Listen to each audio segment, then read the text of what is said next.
Mains की जब भी प्रिपेयर कर रहे हो उसके उस समय ही आपको सिलेबस को अच्छे अच्छे से जानना पड़ेगा, क्योंकि ये जो सिलेबस ही आपको सब कुछ बता देता है। और इस सिलेबस से रिलेटेड जो भी करंट अफेयर्स आता है वो उनको आप इनकॉर्पोरेट करते चलो आंसर के साथ, और आंसर राइटिंग में भी उसको इनकॉर्पोरेट करना पड़ता है। तो hello and welcome to study IQ। मैं दिव्यांशी और आज मेरे साथ इस इंटरव्यू सेशन में जुड़े हैं त्रिपुरा सिविल सर्विस 2020 की परीक्षा में रैंक 11 हासिल करने वाले Dibabrata Roy ji. Welcome Dibabrata to study IQ। Thank you ma'am, and thanks to study IQ for giving me this platform. सभी को बता दूं तो ये दिबाब्रता का ये सेकेंड अटेम्प्ट था। दिबाब्रता एक इंजीनियर है और साथ साथ he was doing a job and preparing for the examination. तो आइए चलिए बात करते हैं दिबाब्रता से और जानते हैं उनकी TCS की जर्नी। तो दिबाब्रता, शुरुआत हम इसी से करेंगे कि 4 साल से आप इस प्रिपरेशन में हैं, एग्जामिनेशन को आपने आज फाइनली क्लियर कर लिया है एक बेहतरीन रैंक के साथ। कैसी फीलिंग है? आप हमेशा से कॉन्फिडेंट थे कि इस बार लिस्ट में आपका फाइनल नाम होगा? हाँ, ये जो है वो अनसर्टेनिटी है। आप श्योर नहीं होते हो कि आपका नाम लिस्ट में होगा ही, लेकिन आपका जो मेहनत है वो तो करना चाहिए, और मैं उसी किया। और मेरा जो प्रिपरेशन था वो 2018 से शुरू हुआ था। तो उस वक्त मैंने इतना अच्छे से किया नहीं। 2019 का जो प्रीलिम्स वो मैं क्लियर कर नहीं पाया। तो इसके बाद 2020 का नोटिफिकेशन आया, और उसके बाद एक साल अच्छे से प्रिपेयर किया। और अच्छे से प्रिपेयर करने के बाद जब आप एग्जाम में जाते हो और एग्जाम देते हो तो कहीं ना कहीं एक कॉन्फिडेंस रहता है जो हो जा- हो जाएगा शायद। तो वही मतलब। दिबाब्रता, आप एक सिविल इंजीनियर हैं और आप साथ साथ जॉब भी कर रहे थे इस एग्जामिनेशन में। तो कैसे आपने हाँ, टाइम को मैनेज किया? क्योंकि आपने जैसे कहा कि एग्जामिनेशन बहुत अनसर्टेन है, प्रिपरेशन बहुत ज्यादा मांगता है, 1 साल का पूरा एग्जामिनेशन साइकिल ही होता है। तो इतने हाँ डिमांडिंग मैडम। एग्जामिनेशन के साथ साथ अपनी जॉब को कैसे मैनेज किया और एक बेहतरीन रैंक भी हासिल की? जैसे कि मैं वर्किंग हूँ तो मेरे पास टाइम उतना ज़्यादा नहीं था। तो मैं जो पढ़ाई करता था तो अर्ली मॉर्निंग में करता था, और शाम को जब ऑफिस से लौट कर जितना भी वक्त मिलता था उस टाइम पे करता था। तो अर्ली मॉर्निंग 3-4 घंटे और शाम को 2-3 घंटे ऐसे मैंने मैनेज किया। और मैंने ट्रैवल टाइम को भी यूज़ किया, लंच ब्रेक को भी यूज़ किया प्रिपरेशन के लिए। दिबाब्रता, हाँ, 2019 के अटेम्प्ट में भी आपने एग्जामिनेशन दिया था। उस समय आपका एग्जामिनेशन क्लियर नहीं हो पाया था, लेकिन 2020 में जो भी गलतियां, जो भी चूक रह गई थी, उनको समझा और रेक्टिफाई किया। तो मैं चाहती हूँ सभी दर्शकों को आप बताएं कि गलतियों को कैसे पहचानना है, आपने कैसे पहचाना और कैसे रेक्टिफाई किया? हाँ, 2019 में जो एग्जाम हुआ था उसका प्रीलिम्स क्लियर नहीं हो पाया। तो प्रीलिम्स मेरा जो प्रिपरेशन था वो सिर्फ प्रीलिम्स ओरिएंटेड था। कुछ सब्जेक्ट के लिए क्वेश्चन आंसर सॉल्व कर लिया, कुछ न्यूमेरिकल्स कर लिया, लेकिन डेप्थ में जाकर चीजों को समझा नहीं। तो 2020 में जब नोटिफिकेशन फिर से आया तो मेरा मोटिवेशन एक ही था कि प्रीलिम्स के पहले ही मेंस का सिलेबस कवर कर ले, क्योंकि ये जो प्रीलिम्स और मेंस का सिलेबस है वो लगभग सेम ही है। और मेंस में थोड़ा ज्यादा है, लेकिन आप अच्छे से मेंस कर लो तो प्रीलिम्स अच्छे से निकल जाता है। तो ऐसे ये गलती मैंने किया, तो इसको मैंने सुधारा। दिबाब्रता, अभी आपने मेंशन किया कि आपने चीजों को डेप्थ में नहीं समझा। तो मैं चाहती हूँ उसको आप थोड़ा सा इलाबोरेट करें कि ये डेप्थ कितनी ज्यादा होनी चाहिए और कितनी कवरेज होनी चाहिए हर चीज की? डेप्थ की बात करें तो अगर आप कोई भी जीएस पेपर ले लो, ये हिस्ट्री हो गया, ज्योग्राफी हो गया और इकोनॉमिक्स हो गया, कोई भी सब्जेक्ट आप ले लो, उसके जो टॉपिक्स दिए हुए हैं सिलेबस पे, उस सिलेबस को अच्छे से समझना होगा। सिलेबस में क्या है, नहीं तो आप बहुत सारे रिडंडेंट जो चीजें हैं वो आप पढ़ने लगोगे और आपका टाइम वेस्ट हो जाएगा। तो सिलेबस को बहुत अच्छे से पढ़ना है। सो सिलेबस के पढ़ने के बाद आपको पता चलता है क्या पढ़ना है और क्या नहीं पढ़ना है। ये बहुत इंपॉर्टेंट होता है, क्योंकि आप जब भी किस चीज को पढ़ रहे हो, अगर ये एग्जाम के लिए इम्पोर्टेंट ही नहीं है तो उसका मतलब नहीं है पढ़ने का। तो मैंने सिलेबस को अच्छे से किया, और इसके बाद जो टॉपिक्स, एक टॉपिक पढ़ लिया तो उसके उसके डेप्थ में जाके जो भी है मैं कर लेता था, और उसके जो प्रोबेबल क्वेश्चन हो सकते मेंस के आंसर राइटिंग प्रैक्टिस करता था। उसके बाद मैं खुद से ही चेक करता था। कई बार मेरा जो वो सीनियर है, एक सीनियर है, उन्होंने काफी हेल्प किया एवल्यूएशन में। तो इन सारी चीजों को करता था। कोई टॉपिक कंप्लीट होने के बाद रिवीजन के लिए मैं एमसीक्यू सॉल्व कर लेता था। अगर कुछ छूट जाए तो फिर से पढ़ लेता था। ऐसा था मेरा स्ट्रेटेजी। दिबाब्रता, आपने एक और चीज मेंशन किया था कि पहले अटेम्प्ट में आपने सिर्फ प्रीलिम्स का पढ़ा, मेंस का आपने नहीं पढ़ा था। इस बार आपने इंटीग्रेटेड तैयारी की और प्रीलिम्स के पहले ही मेंस का सिलेबस कंप्लीट कर लिया।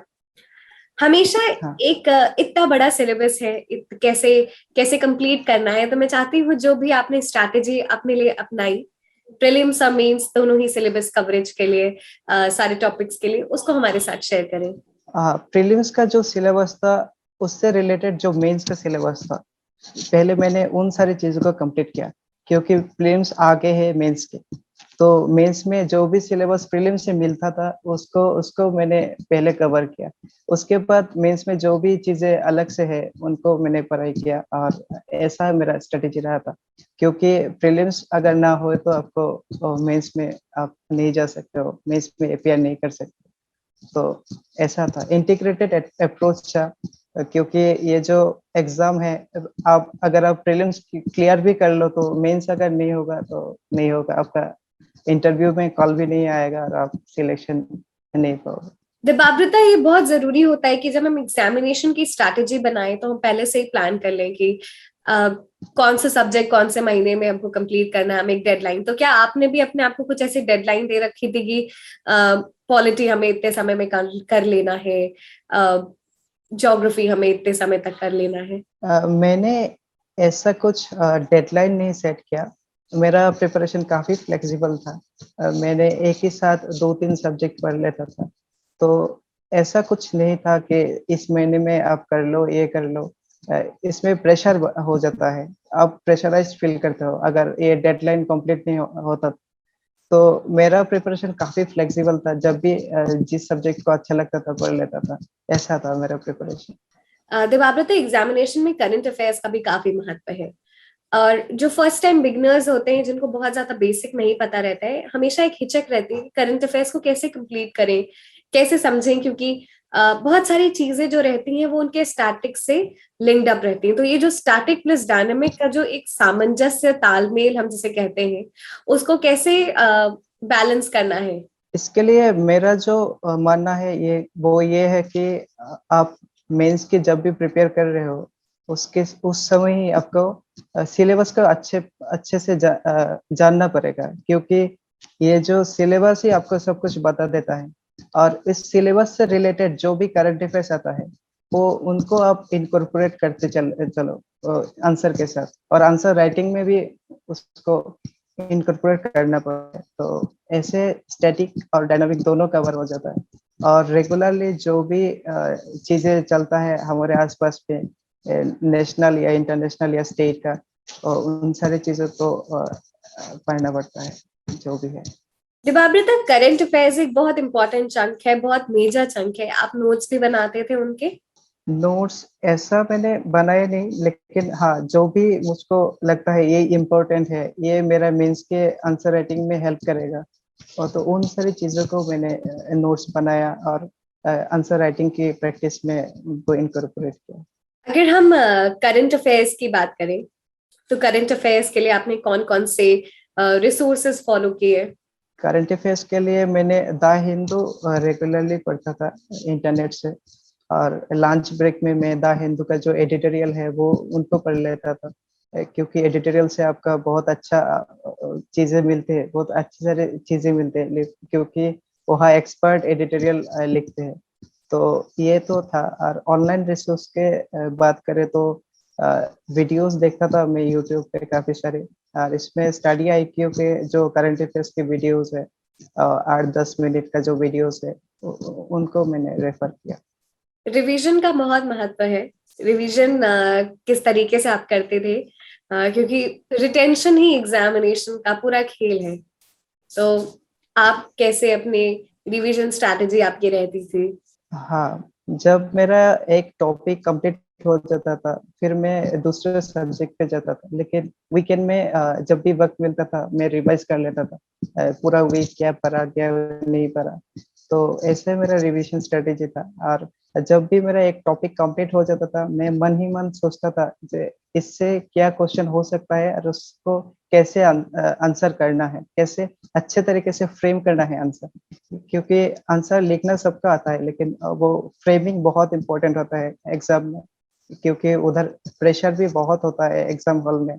और उस टाइम पे आपको सभी क्वेश्चन का आंसर करना काफी टफ होता है। तो उसके इसके लिए आंसर राइटिंग प्रैक्टिस बहुत इंपॉर्टेंट है। और ऐसे ही आंसर राइटिंग प्रैक्टिस करते करते ये हो जाता है एग्जाम हॉल में। रिवीजन एक बहुत ही इम्पोर्टेंट एग्जामिनेशन का पार्ट है, और जितना ज्यादा आप रिवीजन करेंगे, एक वो निरंतर प्रयास है एग्जामिनेशन को सक्सीड करने का। देबाब्रता, स्टडी आईक्यू किस तरीके से जर्नी में आपके मददगार रहा है? करंट अफेयर्स के लिए मैंने स्टडी आईक्यू का वीडियोस बहुत अच्छे से देखा है। जो 8-10 मिनट्स का वीडियोस होता है करंट अफेयर्स के रिलेटेड। और उसके उसके अलावा मैंने इकोनॉमिक्स के कुछ वीडियोस मैंने स्टडी आईक्यू से देखा है मेंस के प्रिपरेशन के लिए। देबाब्रता, हमें खुशी है कि हम आपकी सक्सेस का हिस्सा हैं। देबाब्रता, अभी हम सेशन के एंड में आ चुके हैं। आप कुछ फाइनल टिप्स, सजेशंस देना चाहेंगे सभी एस्पिरेंट को? हाँ, ये एग्जाम बहुत ही एक लंबा प्रोसेस होता है। तो मेरा जो स्ट्रेटेजी था वो था, मेंटली आपको बहुत स्ट्रांग होना पड़ता है, क्योंकि कई बार आपको ऐसा लगता है सब कुछ छोड़ के ये सब कुछ स्टॉप कर दो। तो वहाँ पे गिव अप नहीं करना चाहिए, ये एक बात हो गई। और उसके चलते प्रिपरेशन के टाइम पे आपका ये हेल्थ का भी ध्यान रखना चाहिए, क्योंकि हेल्थ बहुत इंपॉर्टेंट है। और हेल्थ अच्छा रहेगा तो आपका प्रिपरेशन भी अच्छा रहेगा। और जो है आपका परसिवरेंस रखना चाहिए, पेशेंस रखना चाहिए, क्योंकि बहुत लंबा चलता है ये प्रोसेस, 1 साल तक। तो इन सारी चीजों को ध्यान में रखकर कहीं भी प्रिपेयर कर सकते हैं इस एग्जाम के लिए। बिल्कुल, देबाब्रता ने बहुत ही सटीक बात बोली, और बहुत ही इंपॉर्टेंट भी है कि मेंटली आपको स्ट्रांग रहना है। एग्जामिनेशन बहुत डिमांडिंग है। कई बार ऐसा लगेगा कि it's you are not making up to it, but यही एक ड्राइविंग फोर्स हो सकता है, और यही आपको मेंटली स्ट्रांग रहना पड़ेगा, क्योंकि ऐसे कई बार ऐसे फेजेस आएंगे। लेकिन आपको इन फेजेस को पार करके एग्जामिनेशन के जो आखिरी डेस्टिनी है उस तक पहुंचना है, आखिरी मंजिल तक पहुंचना है। थैंक यू देबाब्रता, हमारे साथ जुड़ने के लिए और अपनी स्ट्रैटेजी शेयर करने के लिए। पूरी टीम की तरफ से आपको आपकी उज्जवल भविष्य के लिए ढेर सारी शुभकामनाएं।